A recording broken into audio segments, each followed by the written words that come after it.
한덕수 대통령 권한대행이 이 대통령 권한을 넘겨받은 지 2주도 안 돼 13일 만에 자리에서 물러났습니다. 대통령 권한대행 탄핵안 가결은 헌정사상 처음 있는 사상 초유의 일입니다. 어제 본회의장으로 한번 가보시죠.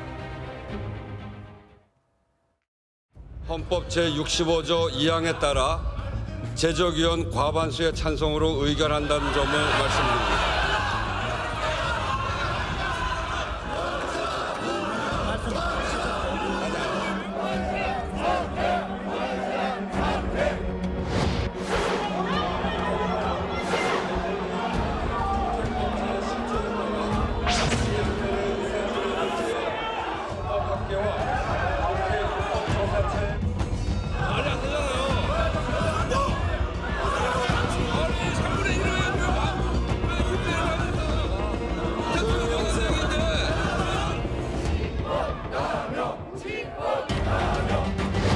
국무총리 한덕수 탄핵 소추안은 총 투표수 192표 중 가 192표로서 가결됐음을 선포합니다.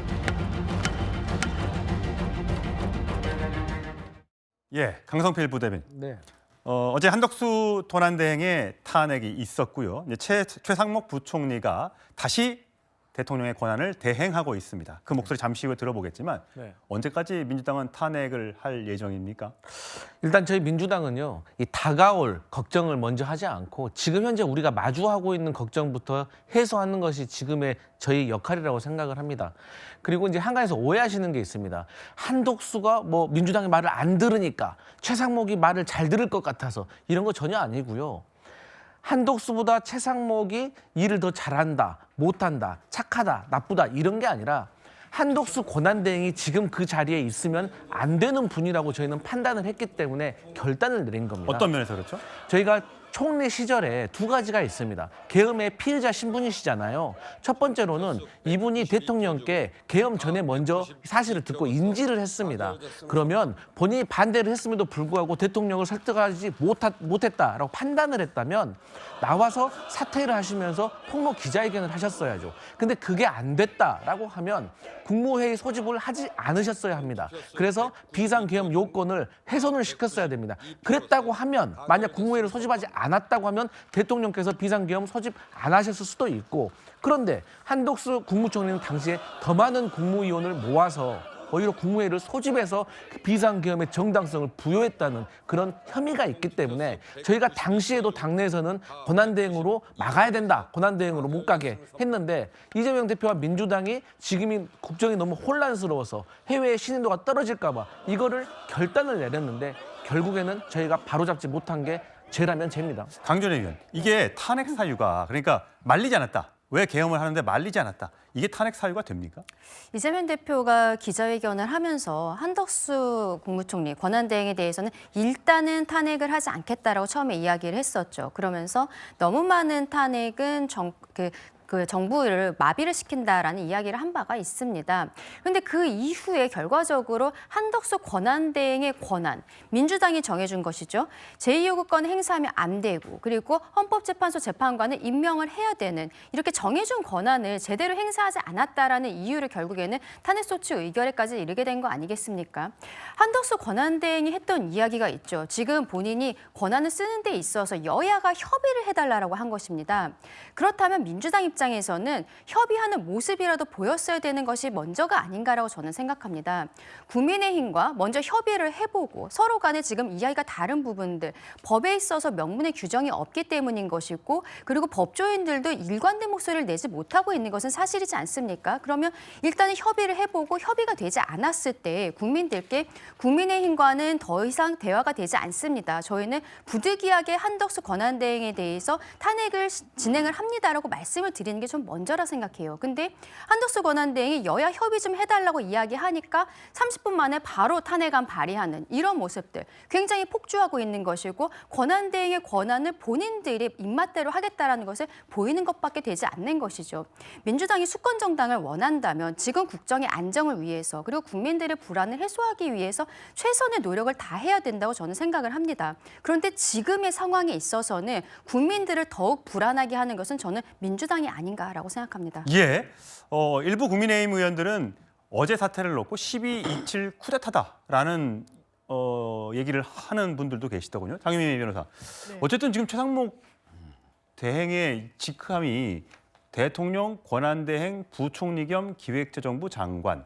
글자만 18자입니다. 이거 뭐 그렇습니다. 국민들이 외우기도 어렵고요. 대통령과 총리와 장관의 역할을 다 해야 되는 건데 이게 얼마나 비상시국입니까?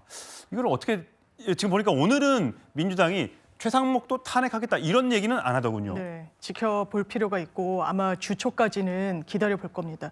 헌법재판관 임명 3명 임명하지 않을 이유가 없습니다. 법률적으로, 법리적으로 그렇습니다. 심지어 국민의힘에서 추천한 재판관 후보자도 임명하는 게 헌법에 맞다라고 이야기를 합니다. 한덕수 권한대행 총리 이 부분을 해태하는 데는 이유가 있어 보이는 거죠. 심지어 이 합의에 대해서 이야기하는데 한 일간지 사설에서 이런 비합리적인 비현실적인 합의로 핑계를 대면서 무책임을 하고 있다라고 꾸짖더라고요. 정말 동의가 됩니다. 왜냐하면 많은 헌법학자들이 대법원이 헌법재판소가 다 대통령 권한대행의 범위 하에 있다라고 하는데 합의가 되지 않았다? 아니요, 합의됐습니다. 왜냐하면 11월 29일자로 국민의힘 한 목 그리고 민주당 두 목 그래서 국민의힘에서는 조한창 후보자를 추천까지 했으니까요. 이런 걸 합의라고 하는 겁니다. 이런 식의 논리라면 국회를 표결을 다 거쳤더라도 사후에 어느 일방의 정당이 어깃장을 넣으면 합의되지 않았으니까 우린 거부권 행사하겠다. 마침표 찍지 않겠다.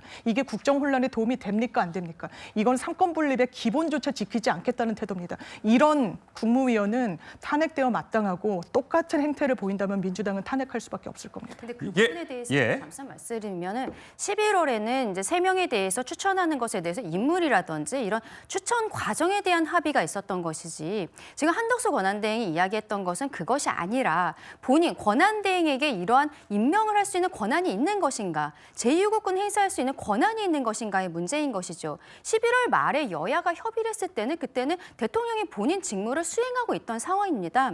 거기에 대한 협의를 이야기하고 있는 것이 아니다라고 말씀드립니다. 예, 자 민주당이 아직 최상목 대행에 대해서는 탄핵을 하겠다라는 말을 하고 있지 않습니다만 민주당 일각에선 자 헌법재판관 3명 추가로 임명하지 않으면 탄핵을 시켜야 되는데 이게 한 명씩 탄핵시키니까 시간이 너무 걸린다. 아예 한꺼번에 쭉 나열해서 탄핵을 하자. 이런 말들까지 나오고 있습니다. 민주당 장경태 의원의 목소리 들어보시죠. 최상원 부총리가 만약에 헌정질서를 저는 그럴 리 없고 내란 공범이 되지 않길 바라지만 만약 된다면 저는 여러 명의 국무위원을 함께 탄핵시켜야 된다고 봅니다. 내각 총사퇴 수준의 국무위원 탄핵에 들어가야 된다라고 봅니다. 예, 자 서정욱 변호사님. 최상목 부총리가 내란 공범이 되지 않길 바란다. 만약에 그 상황이 된다면 여러 명, 그러니까 국무회의에 의결 정족수가 있잖아요. 거기서 5명만 빠지면 국무회의를 열지 못하고 그렇게 되면 민주당의 주도로 통과된 법안이 그냥 일사천리로 통과가 된다. 그런 뜻인 거잖아요. 지금 이제 그 최상목 부총리가 헌재 재판관을 임명하면 그게 내란 공범이 안 되고 임명 안 하면 이게 내란 공범이 됩니까? 내란 공범이란 게 그 임명 여부에 달려 있습니까?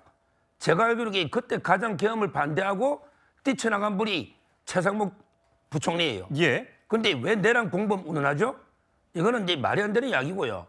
그다음에 국무회의 규정은 이게 좀 더 심도 있게 따져봐야 돼요. 왜 그러냐면 이게 그 차관이 대리 출석은 할 수가 있는데 예. 표결권이 없다고 돼 있거든요. 예. 법에. 네. 따라서 이제 그 원래 20명이 18명 장관이 총리 대통령이 있는데 지금 아마 이게 그 11명이 될 겁니다. 의사 정족수는. 그다음에 참석하면 이게 3분의 2가 돼야 되는데 차관들이 대리 참석은 할 수 있다고 합니다.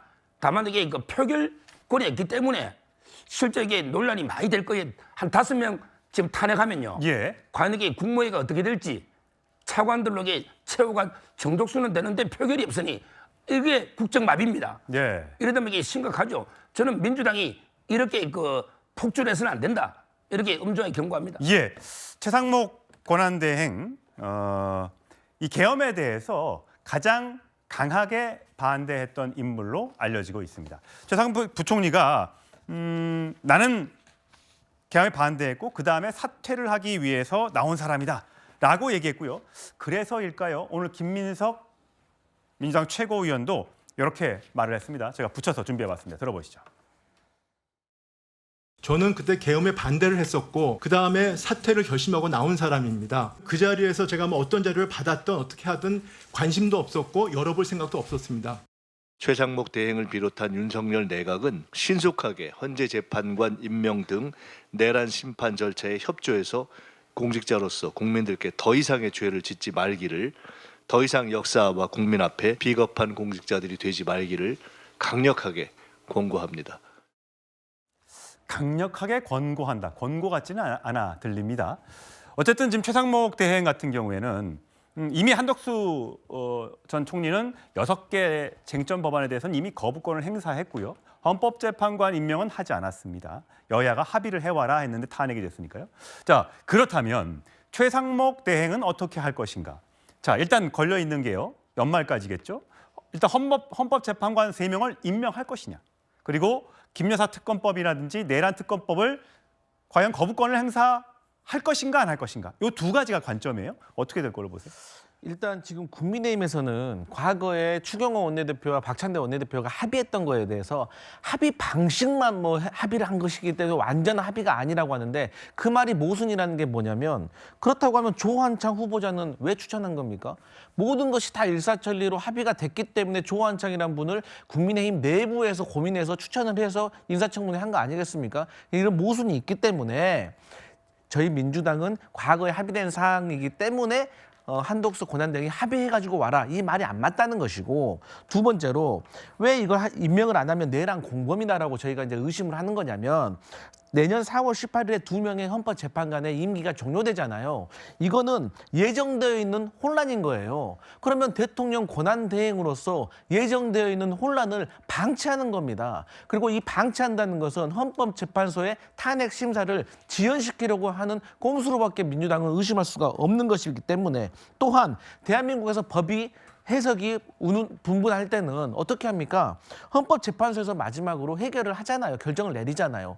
그리고 이 차후에 김건희 특검법까지는 제가 사실 생각을 열어드리기 없지만 일반 특검은 국민의힘에서도 찬성을 해야 됩니다. 왜냐하면 지금 국민의힘에서도 공수처에 대해서 이런 문제가 있다. 검찰은 내란죄를 수사할 수가 없다. 경찰은 이런 문제가 있다. 이렇게 지적을 하고 있어요. 그렇기 때문에 나중에 검찰이 기소했을 때 이렇게 공소유지가 안 된다고 우려를 할 수 있기 때문에 저는 그렇다고 하면 빨리 일반 특검을 통과시켜야 된다. 그러면 민주당의 일반 특검이 위헌적이고 독소 요소가 있다면 저는 국민의힘에서도 3자 추천 아니라도 좀 제안을 해서 민주당과 합의해가지고 통과시켰으면 좋겠습니다. 이제 어쨌든 만약에요.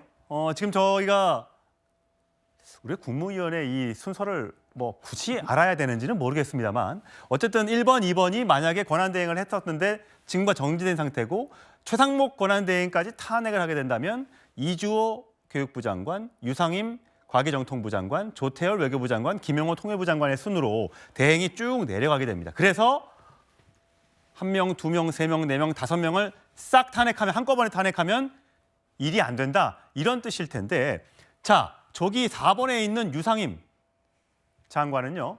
유상범 국민의힘 의원의 형이죠? 예. 목소리 준비했습니다. 제가 이해하는 정치는 갈등을 해소하는 겁니다. 갈등을 만드는 게 정치는 아니라고 생각해요. 그래서 그냥 일방적으로 숫자로 이렇게 민다고 그게 민주주의는 아니잖아요.